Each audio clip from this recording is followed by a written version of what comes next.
Hello, my fellow readers. I Dark Symphony 767 with the very last readings that I'm going to be doing for a while.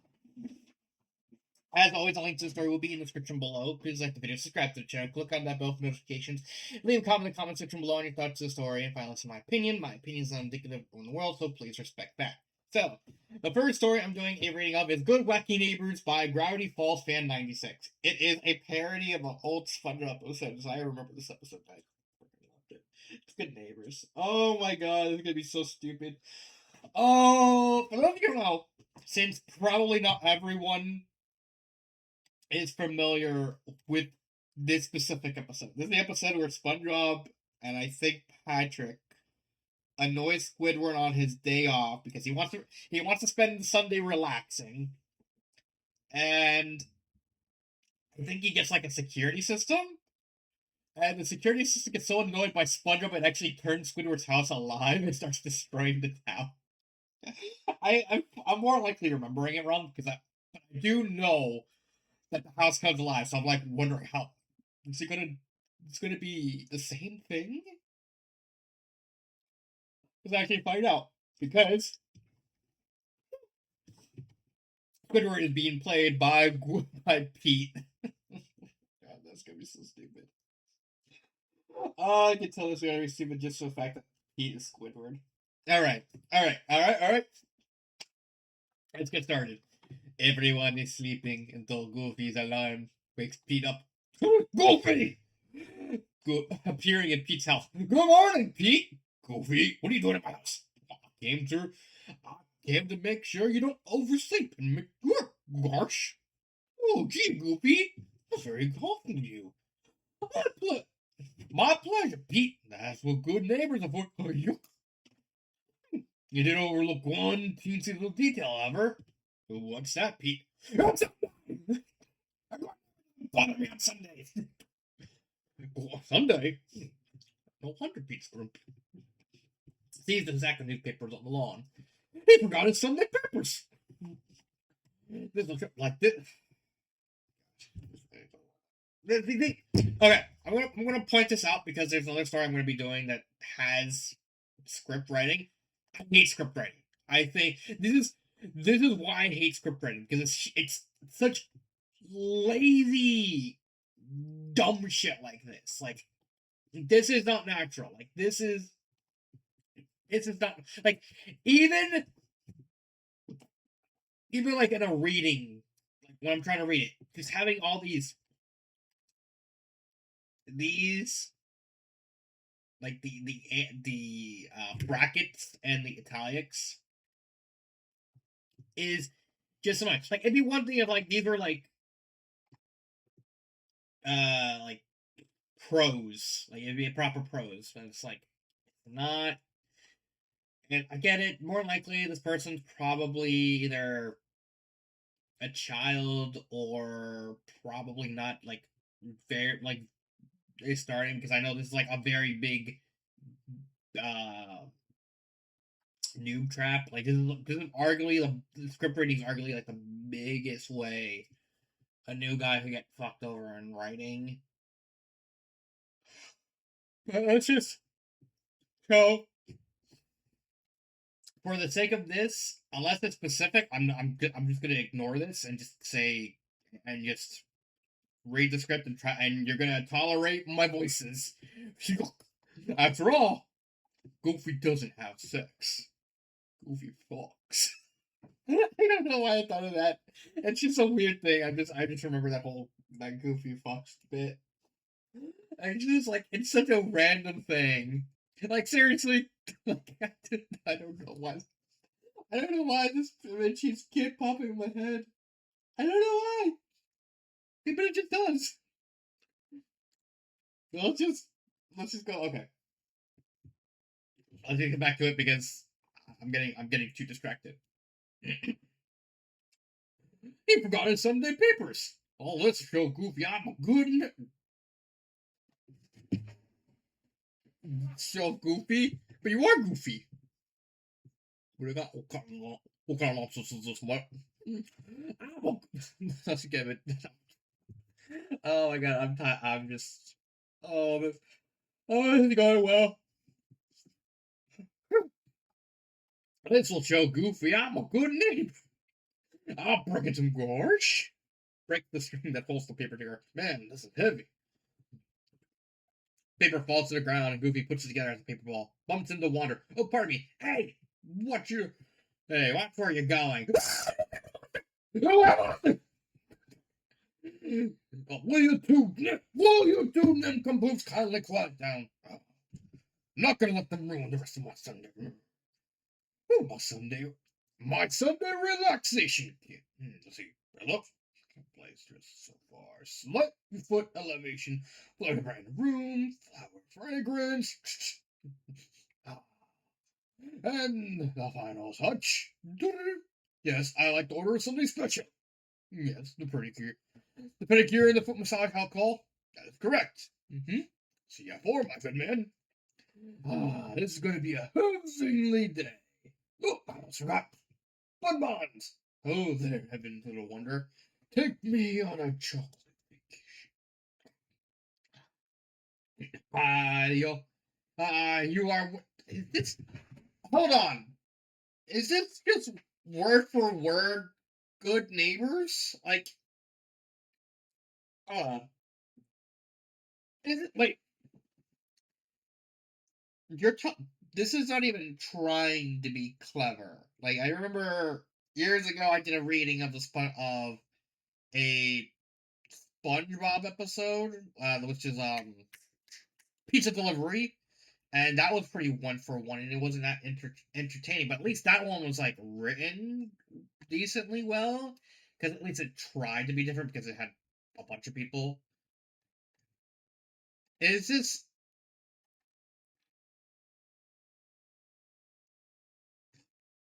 is is this literally? I think this is literally just fun. This is just good neighbors. Like this is just one for one. Let's see, right? Yeah, that's just a one for one. This is okay. So not only is it a script story, it's just a copy paste of a SpongeBob. It's like you're not even trying to adapt the source material. Like you could have easily just had instead. Hell, let's just get the odd one out of the way. Why Wander here? Like you could have just had Max. Like you could easily have it like Max and P. Like or hell, they could have just had it Max and PG decided like, hey, Max, what? You want to mess with my father? You could have had Max and PJ just mess with Pete for like a day. Cause like I get the fact that at least something like the TV show Matt like I don't know how Pete's relation yep with Matt is for like most of the show. I do remember him being like abusive towards PJ in the show. I know he was like implied to be abusive in the movie. I can't remember if he was in the show. Uh but yeah, that's why read this? Why like if you're okay, I'm just gonna end this with this. If you're going to write a version of another episode from their show, try to have it make sense within the context of the other show you're adapting it from. So like with Goof Troop, like this is just completely it being Crosser Wonder over Yonder just makes no sense. Because you could have just used any character from Goof Troop to kind of hell, you could have just fucking used you could have had Bobby instead of Wander. That would have made more sense because Bobby's like you could have had like a younger version of this idiot. Just said, oh yeah, messing with people. Like you could have been hell. The only change, and anything is the fact you add the gouache. You don't even add the yuck. Like I don't even see yuck. Like Like I'm looking. Like I'm screaming. Like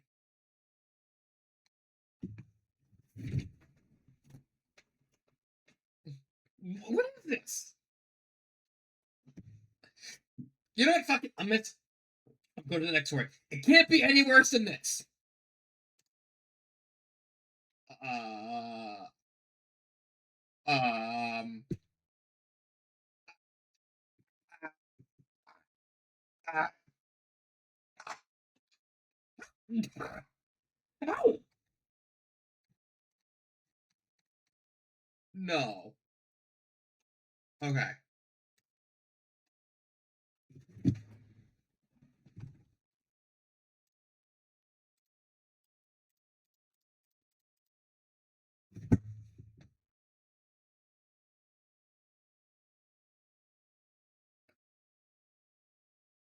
What the? What the? What? Oh, there's no way. What? Huh?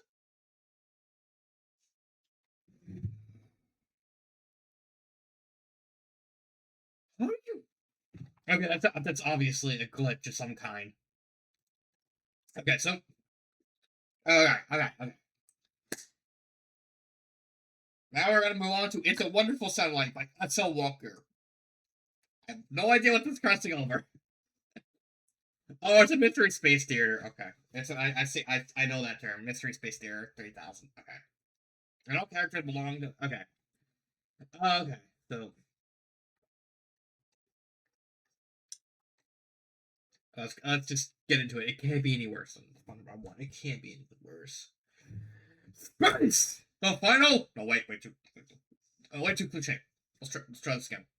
The cold blackness of space had no technical depth or weight. Somehow very heavy. Stars glittered. Small pinpoints of multicolored lights breaking up the darkness. But not doing much for the wake and desolation it oppressed with. And it was cold. Cold. Bitter. As Mike Nelson looked out, feeling considerably more depressed than he normally allowed himself to feel. He was sick of space, sick of artificial gravity and recycled air, and very sick of life as it was going. Forrester had some type of miserable movie earlier that day. The bots had completely wrecked his bedroom and everything that had gone bad. Burned his hand on a pan in the kitchen. Dora's favorite sweatshirt. And thought, just when he thought he couldn't get any worse, he ended up tripping and breaking Gypsy's fine china, making her cry. Mike was completely miserable. He sighed, frowned at the planet below, and then turned and walked off to his room. I proved to be just as disastrous as the rest of the day as he walked into a door that refused to open, giving him a headache on top of everything else. Grumbling, he shoved past it, wishing in the back of his mind that he ever ended up in the stall in the first place.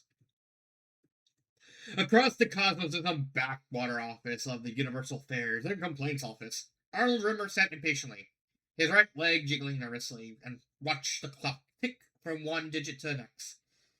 He had been there for 2 smacking hours, waiting to be called in the office for another ear chewing session. And in his opinion, they were going to yell at him. They should at least do it properly. But the people in this office rarely did things promptly, as overworked and underpaid as they were. The former Holligan sighed through his teeth, tapping his fingers in tandem with his jiggling leg. Secretary got a beep a few minutes later and looked up at him, cracking her jaw, gumming longingly. Mr. Rimmer, Arnold corrected sarcastically. Whatever. Now, where is he now? Rimmer stood, straightened his old Space Corp uniform, and walked straight-shouldered into the office. Beyond the desk sat an old man, bawling, and beside him was a typical wormy sidekick trademark. Both had large white wings, though they looked as if there were more small amount of dust on them, and the halos certainly weren't polished bright gold, more of a tarnished brass color. Even as Arn stood and waited, the two men remained in conversation over something. Can't spare anyone right now. We have to every single unwilling victim of mad scientist experiments crying out loud. We should have hired a boatload more people, the younger of the two said, adamantly pacing behind his boss. I know. The big man upstairs had a fondness for this one. The boss dropped his voice to a grumble as he continued. Bloke from Wisconsin. We'll see what's special about him. Well, you know what happens if we don't send someone? We sent to processing mission for help. So what do? The boss finally looked up at Rimmer, who was standing at attention out of habit. He had forgotten that he had called in the low man on the totem pole to gripe at him for botching up his latest assignment. Slowly, an idea crossed his face, along with a grin. Well, actually, we do have one man we can spare. The Almighty might not like that Dormy sidekick. Trademark! Answered Ketchon. Specifically, he likes this one. Rimmer stalled hard. He didn't feel like going out and playing Angel to save him. He would much rather sit in his little flying categories. Categorize Campbell soup labels in chronological and alphabetical order. Get on Bailey, Rimmer, the boss ordered, resolutely grabbing the work order and stamping it, then shoving it in Arn's direction. Don't screw this one up. Rimmer sighed heavily. That's her. Get the Hollister. With that, he took the paper, gave a full Rimmer salute, and walked out. Todd Hunter looked at Hollister. We can't screw this up, this thing. At least we tried. Rimmer appeared in the dark room, only one very dim desk lamp to light his way. He blinked a few times, allowing his eye to adjust from the bright light of the office to the darkness of this place, wherever it was. After a moment or two, he was able to survey his surroundings. A bookcase on one wall, a desk with some papers on it, and against the wall, a bed. Rimmer inched over, eyeing the snoozing figure on the bed with slightly disdainful look. Didn't look very old, maybe late 20s, early 30s. Blonde hair, baby's face, and a teddy bear of all things tucked under one arm. The technician groaned inwardly. This was going to be difficult. Shaking his head unhappily, he reached down and gave the other man a good shake. Mike jumped out of his light sleep, startled, and edged back against the wall, with wide eyes and heart pounding. He eyed the intruder on the saw. Who are you? Megan and Guardian Angel. Get up, Rimmer scowled, taking out the work order and straining his eyes to read it. Nelson Michael, right? Mike just nodded dumbly, trying to process through his not quite conscious mind who this was or what they were doing in his bedroom. Obedient in his confusion, he hopped out of the bed and pulled his jumpsuit over shorts and t-shirt. Former attempt sent by Dr. Clayton Forrester into space as a replacement for a previous test subject. To watch bad movies? Remember read incredulous.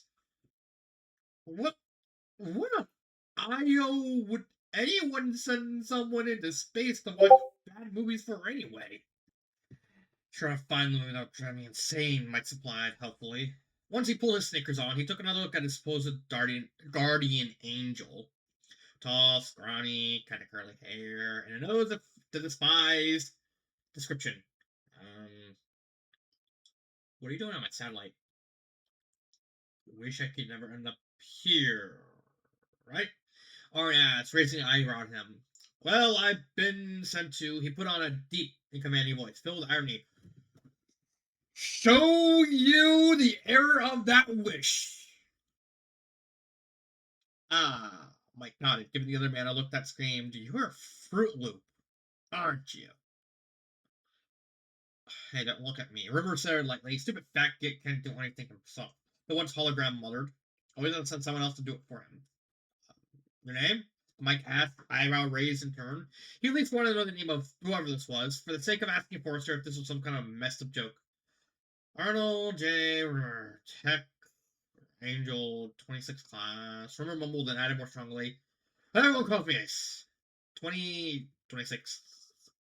Mike blanked. Ace? I'm just going to be promoted. Patsy Dan last week. Arnline, that was rewarded with a small bolt of lightning out of nowhere, which nailed him straight in the bun. Well, not pass, exactly. Not lightning. Remember, see the bits, prick. Hit the lightning. He then put on a somewhat sweet and cheerful voice, trying to play the part and failing miserably. We're going to go on a mission now and tell you what your life would have been if you'd never been sent here. Hey, Mike protested. Say this movie already. Duh. Time orders. Chris said and grumbled. So high. Pause. Bite. I'm telling me. Arn grumbled some more, taking on remote control. Let me see. What's that? The farm boy asked, edging over to look at it and still keeping ample distance between himself and Rimmer. It's, a thing that, that's in the other realities and all that swag. Rimmer answered, finally hitting a button. In a flash, they vanished. Then appeared on Earth on a model shoot. Long lighted temperatures trotted down a runway and swimwear, smiling enticingly out of the audience with their glimmering white teeth and long bronze legs. I don't think that is how that works. Mike raised both eyebrows at this, a stupid grin on his face, and Rimmer's expression was very similar. After a moment of joining the scene, Mike tossed and glanced over the other fellow. This would what would happen if I'd never be sent to the assault. I'd be judging modeling contests. Um, no. River said, looking at the controls again. This is strange. I think we're in the wrong place. Not altogether bad, Mike commented. Looking back at the parading women, R looked up, then back down again. The machine said it was right, but it didn't make any sense. It was supposed to be showing Mike something not good. Finally, it dawned on him, as he checked which dimension he ended up in. Right time, wrong dimension. Still, this will work well for starters. At the funk view, a rather tall and heavy-set blonde woman walked down. Once close enough to see who it was, Mike screamed. Feeling better? Remember asked, trying to keep snarky music out of his voice as Mike walked out of the bathroom at one of the Celestial Branch's office, still green in the face.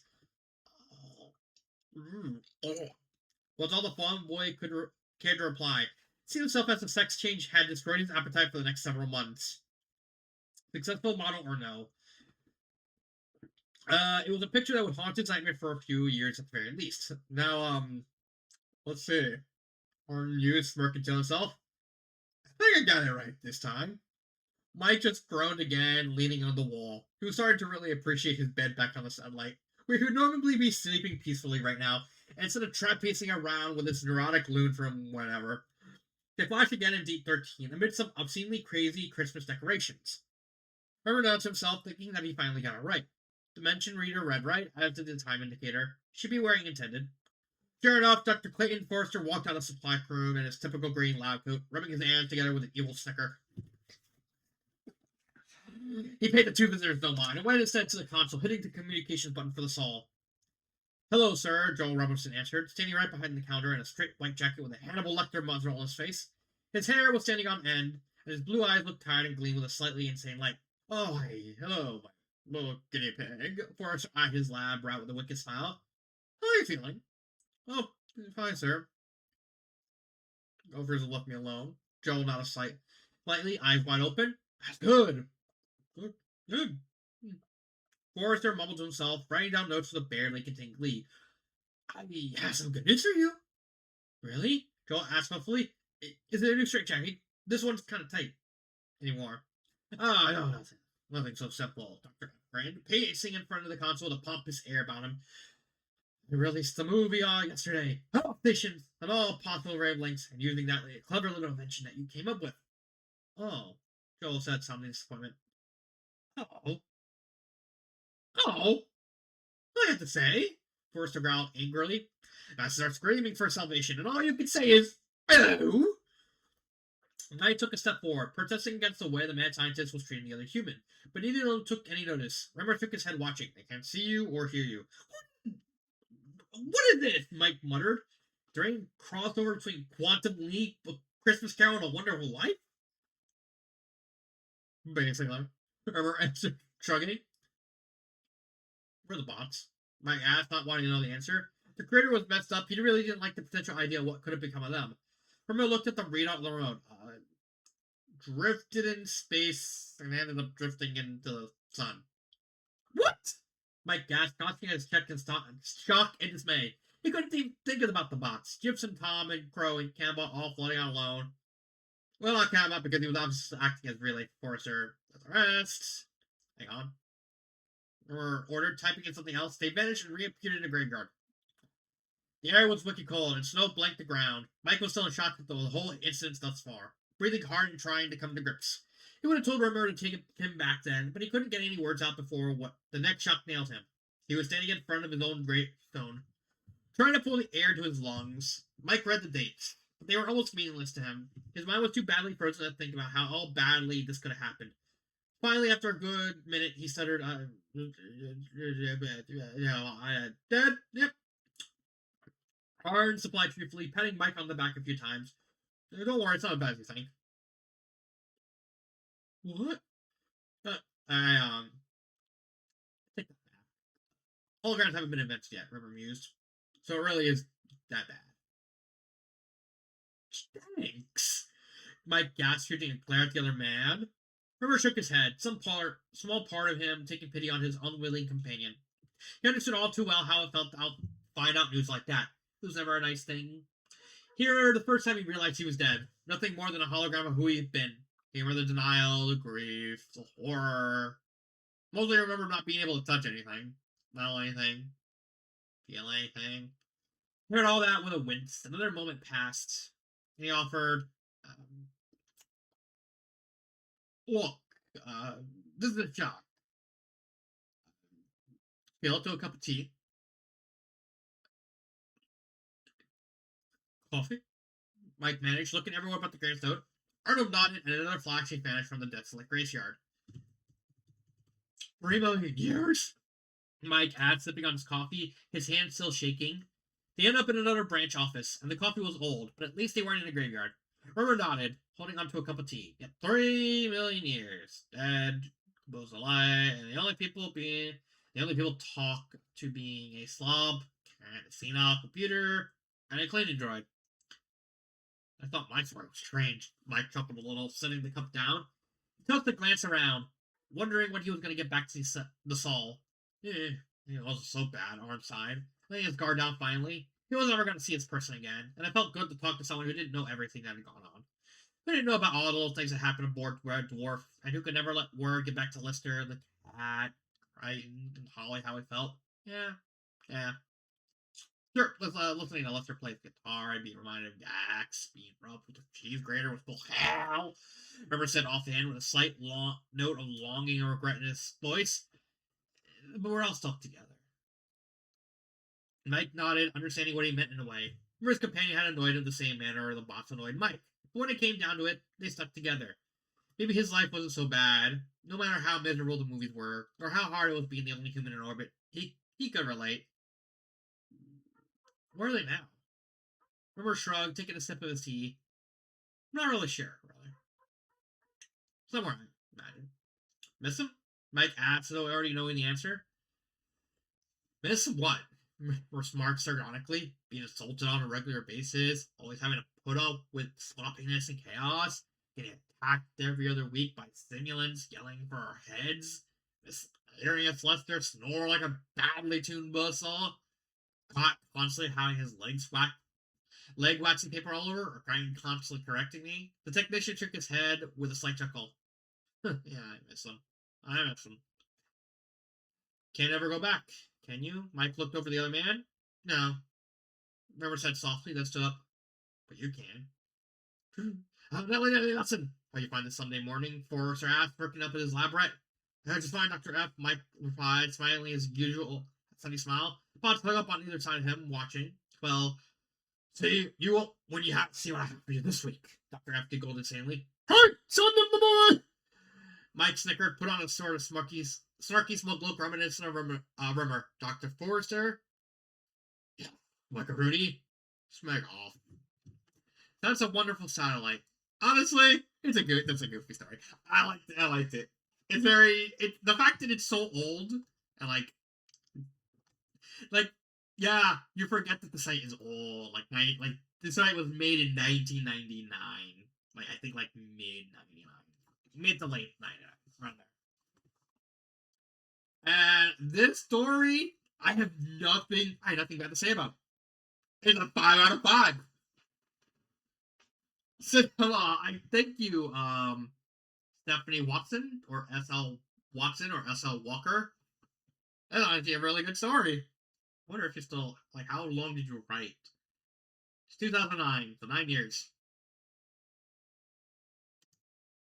Oh, you're on AO3 too. I wonder. Okay, I tried looking up to see if I could find the AO3, but they couldn't find it. So yeah. So this story is completely trash. Don't read this. The story's however pretty good. It's really, really good, and I think this is been by an author, which kind of helps. So yeah, this has been Dark Symphony 777, and cut.